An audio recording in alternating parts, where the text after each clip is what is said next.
Good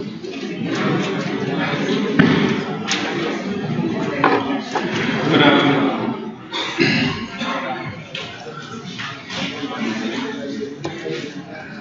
Should I wait for some more time? Should I start?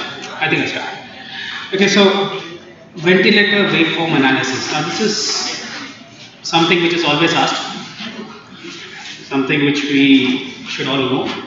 And besides the basic, we'll be covering a bit about desynchrony, asynchrony as well. So this is something more that we expect from candidates nowadays.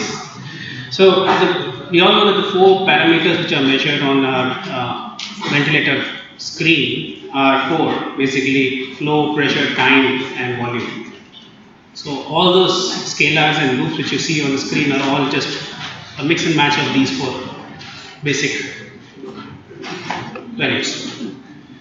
So if we were to look at the graphics, so we can definitely understand that what is the mode of the ventilation is going on, whether there is any pathology in the form of autopy, is there any asynchrony or dysynchrony in the patient, and accordingly adjust the trigger levels, measure the work of breathing, adjust the tidal volume, try to avoid over distension and subsequent hemodynamic disturbances, assess the effect of bronchodilator therapy, detect equipment malfunction and so on.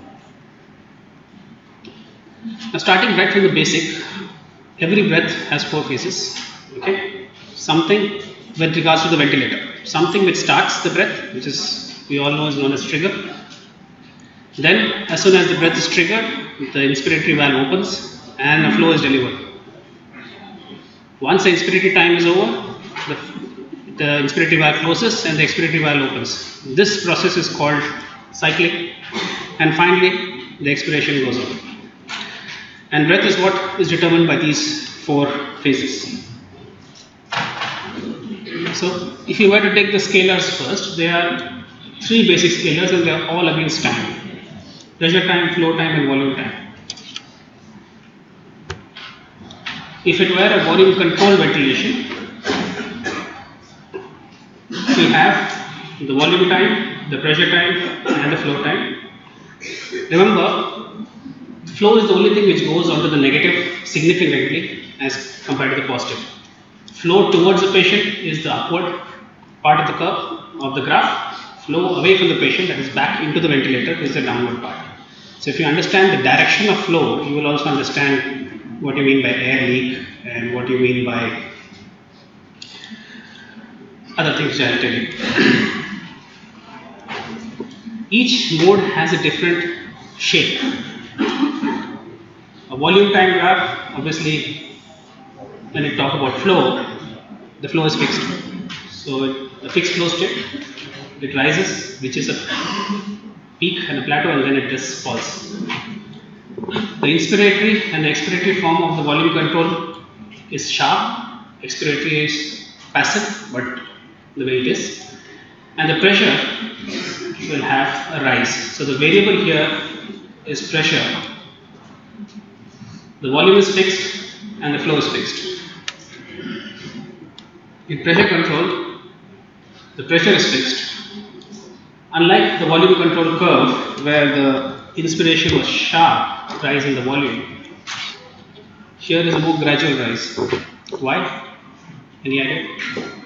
Because it's got a decelerating flow pattern. So the flow is highest to start with and then decelerates over a period of time. What this deceleration allows is slightly more time for inspiration. So it allows the slower and the late opening alveoli to also open up over a phase of time. So that's the reason why the volume, instead of being sharply rising, rises in a more gentle curve.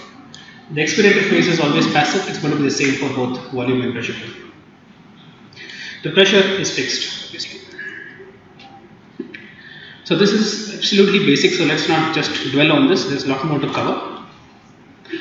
So if you want to use a pressure and time curve or the pressure and time scalar, it can give you some basic information and can provide you some idea about the pathology. So basically it tells you whether it's a spontaneous breath or a mechanical breath, whether it's a controlled or an assisted breath, and what are the components of the inflation pressure. Abnormalities, it tells you whether the airway resistance is increased, whether the flow is adequate or not, whether there is decreased lung compliance and there is So if you were to see a spontaneous breath,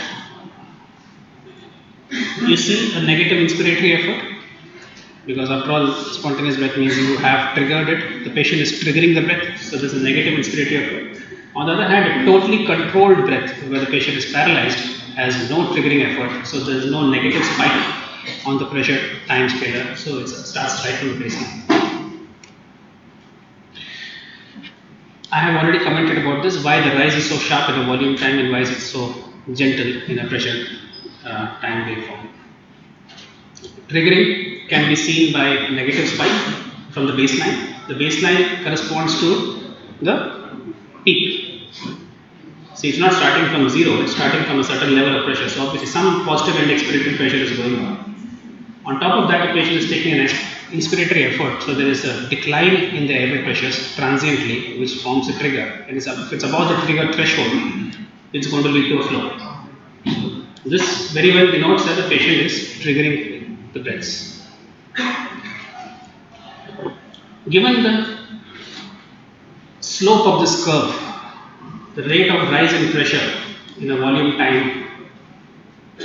control ventilation, the pressure time curve, the volume control ventilation, you can say whether the flow is adequate or not. If the flow is adequate, there will be a uniform rise in this curve. If it is inadequate, this curve will be scalloped out, saying that the flow is not adequate.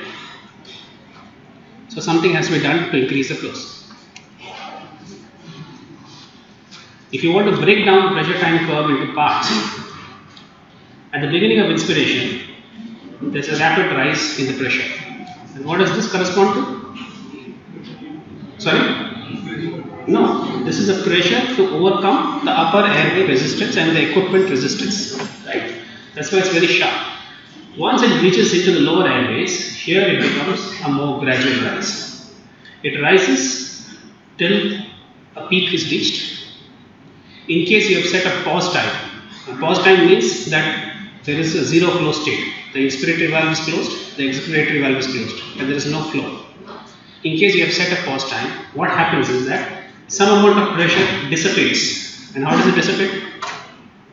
Because of slower opening alveoli.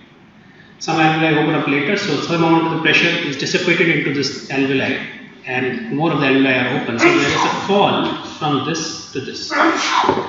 So this level is what's called the plateau pressure. So plateau pressure is a time when the alveoli are open and the pressure has disseminated and sort of dispersed into all the alveoli. So that's more of a reflection of your pressures at the level of alveoli. So the plateau pressures are the one which you are really concerned about rather than the peak pressure. So peak pressure goes into the airways, the bronchi, bronchioles and so on. But once it comes into the alveolar level, the plateau pressure makes more of a difference. Once the expiratory valve is opened and there is cycling onto exhalation occurs. PEEP is the rise in this pressure curve from above the baseline. If you have increased airway resistance, so obviously which part of the curve is going to be increased? It is this part and this part. So the entire rise part is increased. So this is normal as compared to a patient with a much higher resistance. This resistance could be anywhere along the tubing, along the upper airways, anywhere. It could be bronchospasm, even proximally it could be tube occlusion, anything. So that's going to lead to a much more higher level of the rise plus a much more higher level of the peak inspiratory pressure. So the peak inspiratory pressure is going to be high, but once there is a pause time, this is going to dissipate again into the alveoli, and the plateau pressures will be more or less the normal because it was all in the airways and not at the level of alveoli. So there is an increased peak to plateau difference when there is increased airway resistance.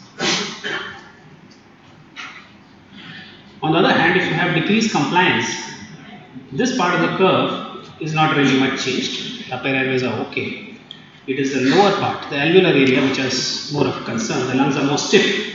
So the peak pressures are reached and then very less redistribution because most of the alveoli are collapsed here. There is not much area to redistribute. So the plateau pressure is also equally high. So the peak plateau difference, the overall graph is enlarged and the peak plateau difference is small. The peak is also increased, the plateau is also increased. There the peak was increased, but the plateau was normal. So the peak and plateau difference is less. There the peak and plateau difference was large. So high resistance, large peak to plateau difference, low compliance, small peak to plateau difference. Peak inspirator pressure is raised in both. The plateau is raised in this, but the plateau is normal in resistance. So this is a comparison of all three. This is increased resistance, this is low compliance.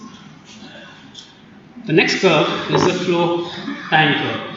So again the same thing, the same amount of information plus something more. Now the flow time deals with inhalation and exhalation. So obviously anything which obstructs exhalation can be very much seen on a flow time curve. That's why you're going to be seeing obstructive versus active exhalation, response to bronchodilators, air trapping. So anywhere wherever the flow is restricted, air trapping is a form of flow restriction. Okay. So which subsequently leads to increased volumes, but it is inherently it's a flow related problem. Right? Air leak is a volume related problem. So if you understand this basic concept, you will know where to look for it. Right? So it has a positive part which is flow towards the patient and a negative part which is flow away from the patient. Flow away from the patient is passive exhalation. So any obstruction to the flow away from the patient, may it be within the thorax or within the tubes, will also be manifest in this part. So this is considered to be the peak inspiratory flow rate, the topmost part. This is considered to be the peak expiratory flow rate, which is the bottommost part. This entire thing is the expiratory time, and this is an expect start rate.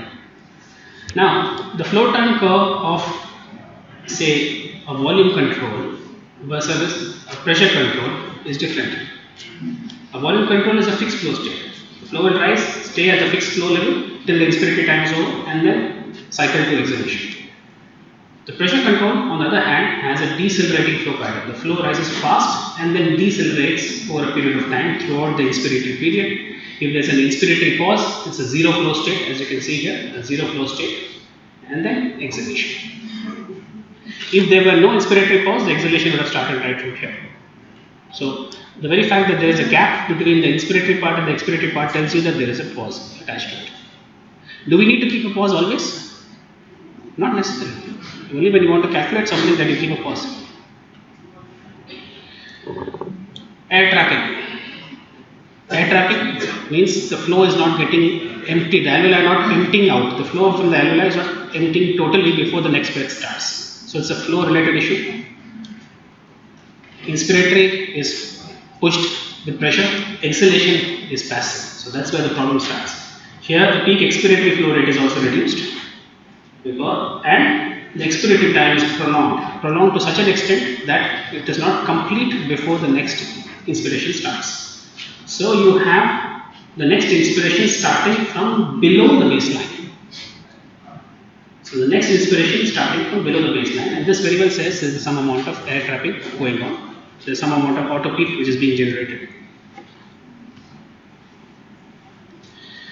So an obstruction will lead to a decrease in peak expiratory flow rate and a prolonged expiratory time.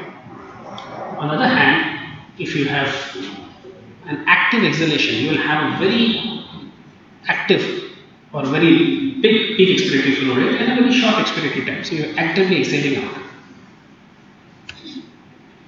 The response to bronchodilator therapy can also be understood. The PEFR will increase as soon as bronchodilators work, and the expiratory time will also be reduced if it works properly. Now air leak, what's happening? So you can see air leak here, it's inspiration, exhalation, and the exhalation is going towards the positive. What does this mean? Some amount of volume is getting lost on the inspiratory aspect. That's the reason why it is crossing the baseline. And this is where the importance of flow towards and flow away becomes important. Right? So, where is your flow sensed? You tell me, in your ventilator. Yes? During the inspiration or during the expiration? Expiratory mode, right? So, obviously, if there is a leak, it's going to be from the positive end rather than from the negative. So, that's the reason why it is here rather than here. So, air leak is manifested by a rise from above the baseline auto peak is manifested as a rise from below the baseline. Third curve, volume versus time. This is of volume control or pressure control? Pressure control. This was a very sharp rise. Volume control. Pressure control has a more curved kind of rise. So volume control. Okay, so what goes in should come out. You understand that much? Nothing should be left inside.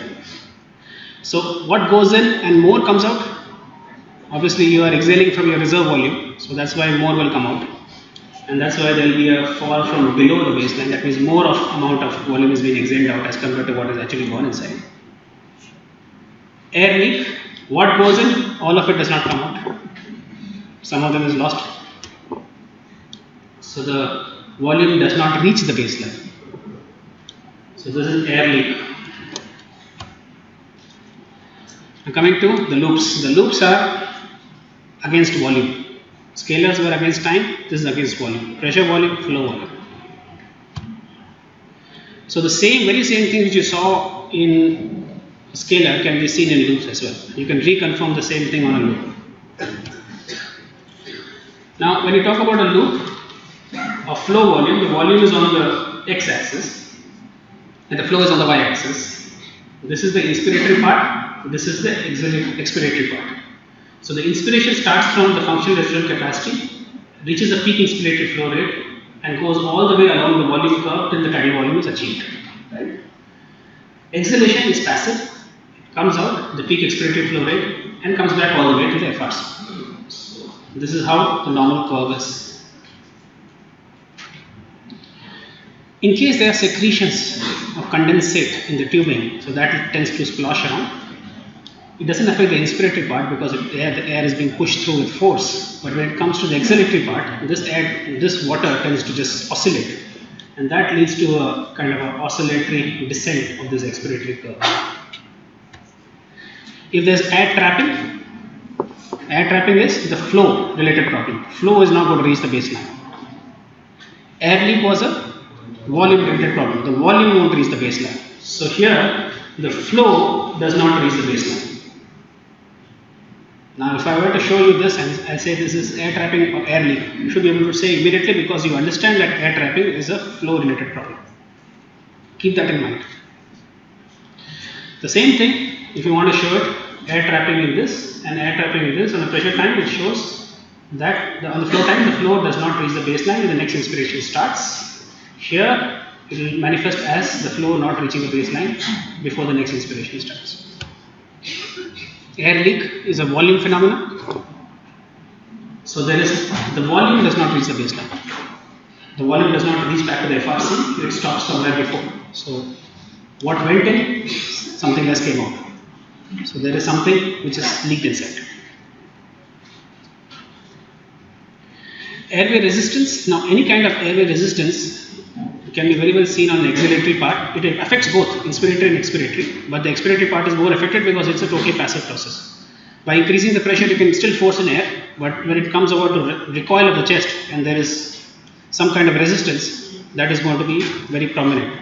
So that's why when you see the curve, you can see a more prolonged or scooped out pattern in the expiratory phase, and the peak expiratory flow rate is also reduced as compared to a normal one, which is this white line. Here the peak expiratory flow rate is reduced and scooped out pattern.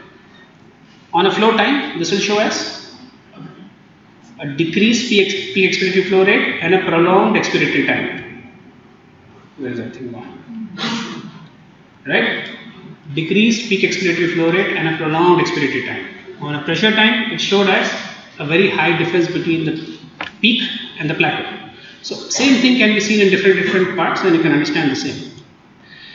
Now pressure volume loop, here the volume comes onto the y-axis. In a flow volume, the volume is on the x-axis, here the volume is on the y-axis, and the pressure is on the x-axis. Here the inspiratory part, from here the pressure rises to the maximum and then comes back to the baseline. Based on that curve, you can see whether it's spontaneous breath or an assisted breath or a controlled breath. A controlled breath will start from 0. An assisted breath will have some movement towards the opposite side. Why? Because some amount of effort the patient himself has made. This is called the trigger work of breathing. And this small triangle should be as small as possible, or rather not visible at all, even in an assist control. If it is large and visible, your trigger work of breathing is too high, and you have to reduce the trigger or adjust the trigger so that the work of breathing to trigger the breath is reduced. Especially so in COPDs, where you are trying to wean, where they already have a lot of autopsy, so you have to set a trigger accordingly so that it does not cause more of a discomfort to breathe. On a spontaneous, it has both a positive aspect and a negative aspect, because here the pressures will go on both ways. PEEP, if volume is here, pressure is here, so PEEP means some positive pressure, so it starts from here. PEEP on this pressure time was shown as a rise from the baseline. Inadequate flow. On a pressure time curve, how was the inadequate flow? A scalloping of the ramp, which was from the initial part to the peak inspiratory flow. There was a scalloping out or a scooping out. Here again, during the inspiratory time, there is a scooping out. Air leak. Air leak is a volume phenomenon, not a flow phenomenon. So the volume is not going to reach the baseline. So air leak in all four aspects. Volume not reaching the baseline, volume not reaching the baseline. Here again, volume is not there, and here again, volume is not reaching the baseline. So when you talk about work of breathing, this is the resistive work, this is the elastic work. Increased resistance means, first of all, higher pressures and more of resistive work as compared to elastic work. So more amount of resistive work. Decrease compliance. Compliance is change in volume per unit change in pressure. Decrease in compliance means for higher pressure, lesser volume. That's what it means. So if you have volume on the y-axis and pressure on the x-axis, if this is your normal pressure limit for which this much volume was being generated, if the compliance falls, obviously more pressure is going to be required to try to achieve that volume. So this entire curve is going to fall towards the right. So on a pressure volume loop, if the compliance is persistently, suppose this is normal compliance, the middle one is normal compliance. If the compliance is improved, then more volume for some pressure, so that means the curve will move towards this side. This will be better compliance. And if it is decreased, it will be more towards the right, lesser compliance. Which kind of, is it a volume control or a pressure control? Because all of them are ending at a specific volume, so it is a volume targeted mode. Had this been a pressure targeted mode, then how will the same graphs be? So it will be different volumes for the same pressure, and that's exactly what it is, different volumes for the same pressure.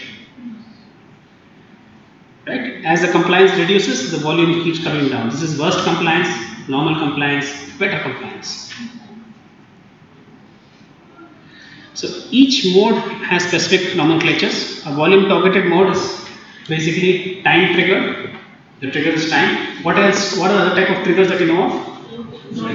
Grossly, patient, and time trigger. Okay. So patient trigger can be flow trigger, pressure trigger, and a neural trigger, as in now. So these are the type of triggers which you have. If it's time trigger, it's a totally controlled mode. If it's patient trigger, it could be all of them: flow, or pressure, or neural, whatever be the kind of ventilator you set. So it is considered to be time trigger. Flow limited. So flow is a fixed variable, pressure is the independent variable, and volume cycle. So once the volume is achieved, it will cycle on to exhalation.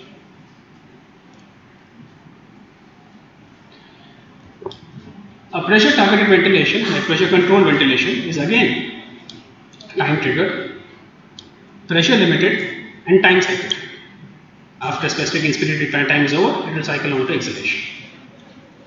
If it was volume assist control, then it will be patient trigger, yes,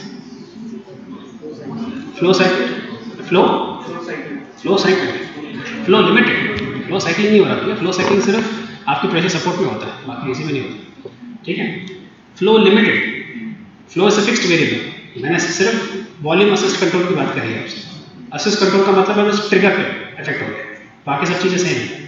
so the trigger is affected here. The trigger is patient trigger. What that may be, whatever you have said, whether flow or pressure or whatever you have said. So totally pressure trigger. Baki everything else remains the same. So volume assist control is patient triggered, flow limited, volume cycling. There's two aspects. The cycling and the limits were the same.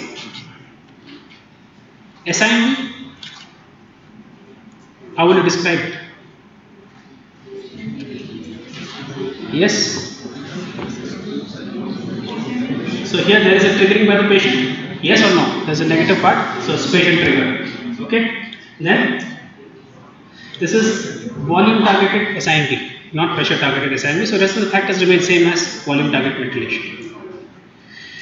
Pressure support ventilation. This is the only one which is flow cycled, right? It is patient triggered. Obviously, it's a spontaneous mode, so it has to be patient triggered. Cycling here is flow, not time. Cycling here is flow. What does it mean by flow cycling?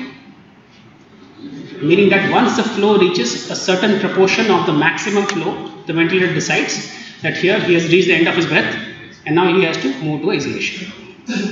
So when we breathe, initially we inspire very fast, and towards the end of a breath, as the pressure within the chest is building up, your flow becomes lesser and lesser and lesser. That's what you do in your normal breath. That's what the ventilator also senses. And it thinks that now the flow has fallen to 25% of this peak flow. There I should cycle on to exhalation. This 25% is the default. It can be changed in ventilators, in certain ventilators, to 35, 45, whatever you wish to do. So flow cycling, the flow will not reach the baseline. It will cycle as soon as it reaches some proportion of the peak inspiratory flow. There it is going to come. So that's what will show you whether it is flow cycling or time cycling. Had it been time cycling, this flow would have reached the baseline and then started from the baseline. So that is time cycling. If it is flow cycling, it will stop before above the baseline at a certain proportion of this and then cycle from there. That's how you differentiate between a pressure support and a pressure control, because rest of the parameters are the same.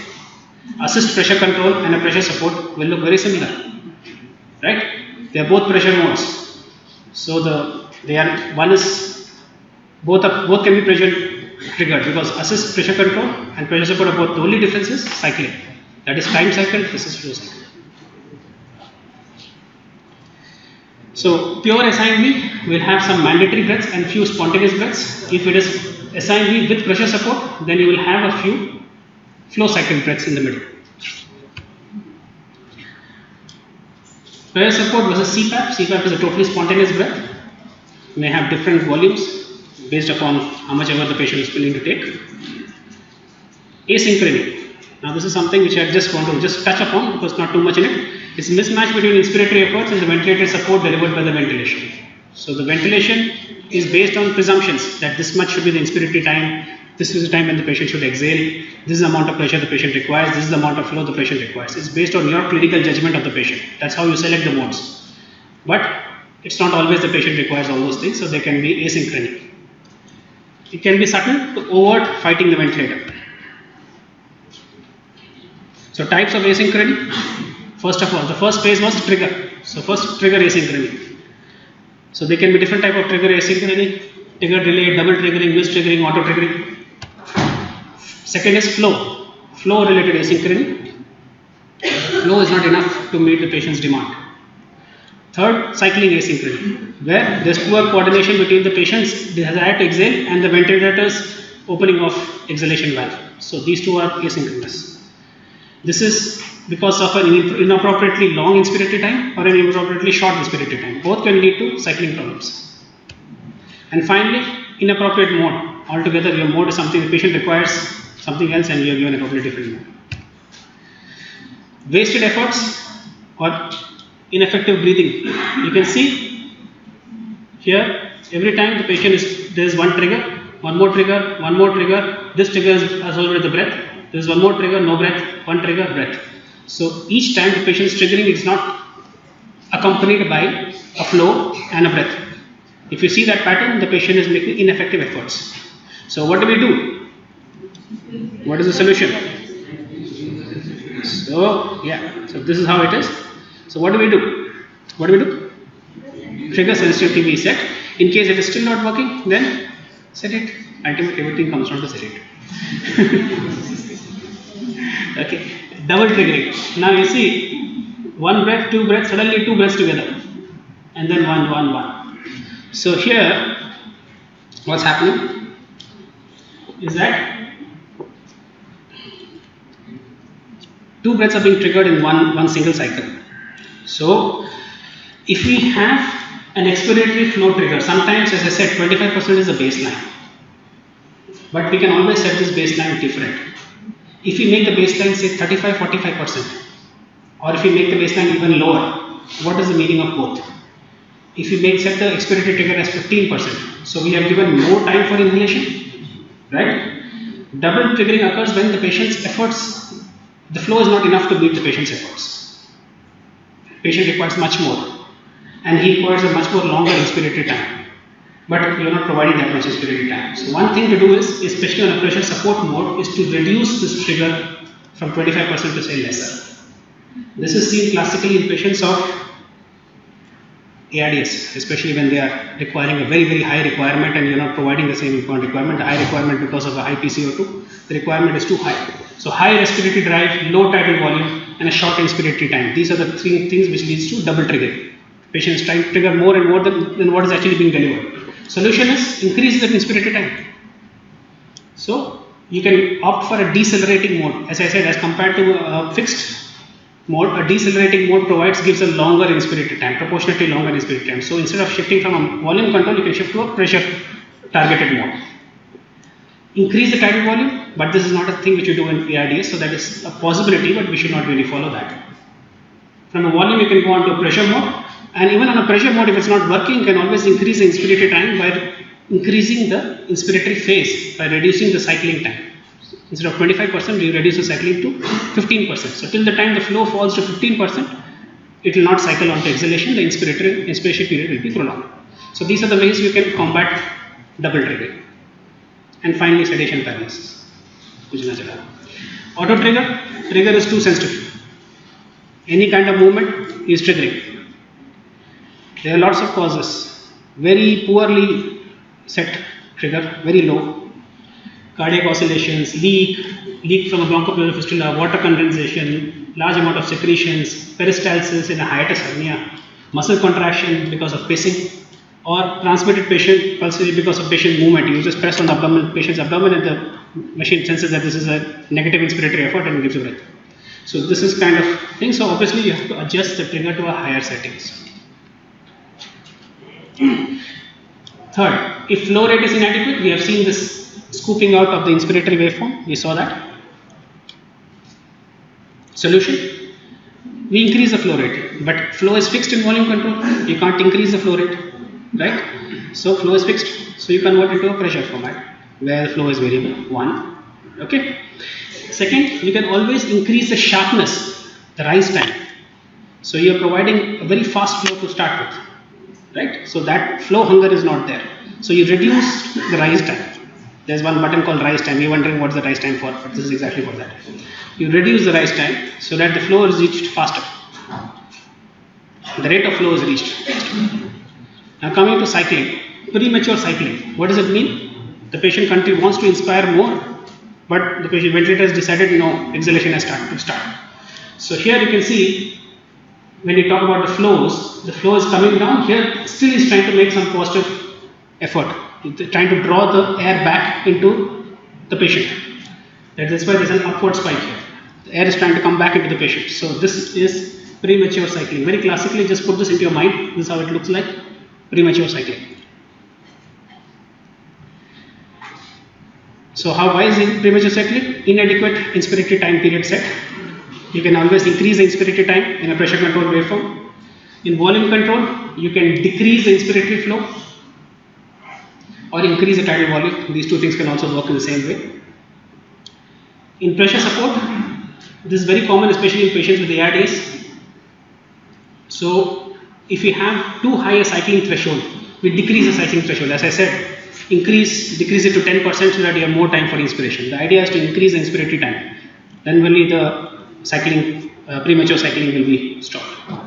Delayed cycling, classically it looks like this, horn on your pressure curve.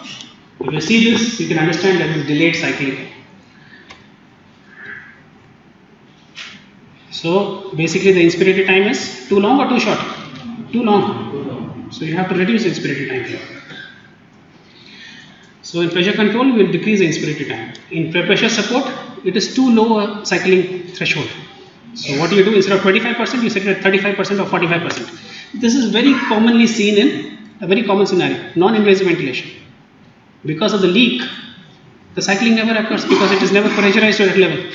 So that's the reason why instead of 25%, you set it at 35, 40, so that you can always cycle from inspiratory to expiratory. So delayed cycling is very common in non-invasive. Non-invasive have 100% asynchrony.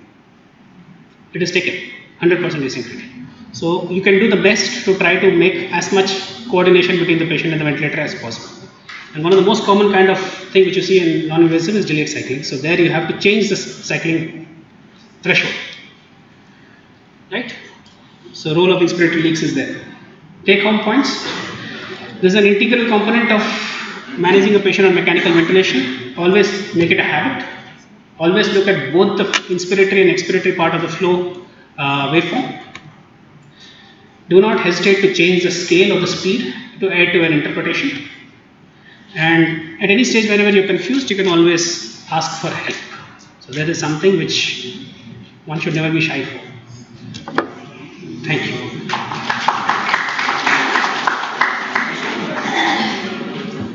Yes, somebody asked.